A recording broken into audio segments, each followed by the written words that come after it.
To be honest, the result of the vote by the British Parliament was completely unexpected to me. I think we're all used to seeing Western countries act in line with the wishes and the stance of their key partner, i.e. the United States, without any significant opposition. At least it seems to be that way. That's why this disruption has been unexpected. It really came as a big surprise to me.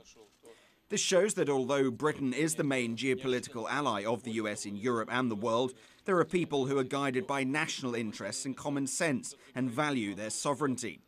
Also, I think the vote's outcome is the result of the analysis of what's been happening over the last several years. I mean the tragic events in the Middle East and other countries.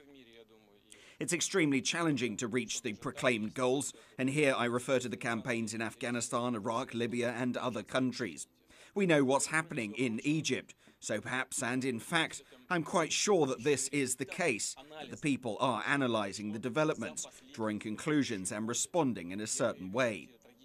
Now, coming back to the incident in Syria, we've seen earlier calls by the Syrian government for the international community to investigate their claims of the rebels' use of chemical weapons. Unfortunately, this has not been done. We have to rely on common sense, and here's what it tells us. Syria's government troops are on the offensive and have surrounded the opposition in several areas of the country.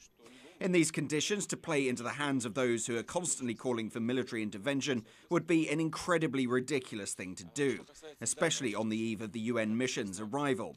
It defies any logic. That's why I'm convinced that it's nothing but a provocation on the part of those who want to drag other countries into the Syrian conflict, those who want to win support from the world's powerful players, first and foremost the US. I have no doubts about this. Our American colleagues and friends insist they have the evidence that the government troops did use weapons of mass destruction, in this case chemical weapons. Well, in this case, they'd better present this evidence to the UN inspectors and to the Security Council. They claim they cannot show this evidence because it's secret, but this excuse doesn't hold water. There's a sign of disrespect towards your partners and other stakeholders. If you have the evidence, you should present it. If it's not presented, it means they don't have it. They say they've intercepted some communications, which don't prove anything, but fundamental decisions, like the decision to use force against a sovereign nation, can't be based on such evidence. First of all, I would address Obama not as my colleague, not as the US president, not as the head of state, but as a Nobel Peace Prize winner. We should recall what has been happening over the past decade. How many times did the US initiate military conflicts in various parts of the world? Has this ever helped to resolve even one problem?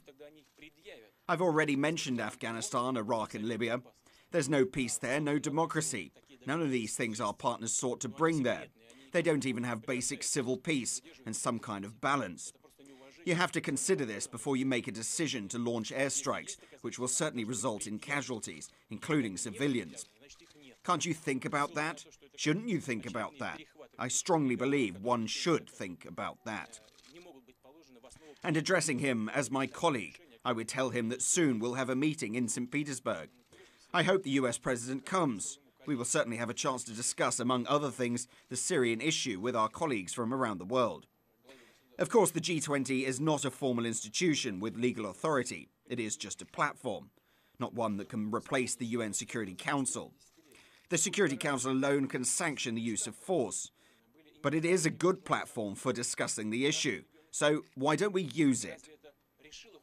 By the way, as regards the interests of the US, even Americans themselves, if you take a look at their media, at what their politicians and experts say, they have mixed opinions about the potential military intervention. Most analysts today tend to agree that the intervention in Iraq was a mistake. So if you admit that you have made a mistake in the past, what makes you think that you can't make a mistake today? All this should help us realize that such decisions can't be made in haste. Is the US really interested in undermining the international security system, the foundations of international law? Is it likely to improve America's reputation in the world? I doubt it. We urge them to think twice before making a decision, which clearly goes against the position of the international community and undermines the entire system of security.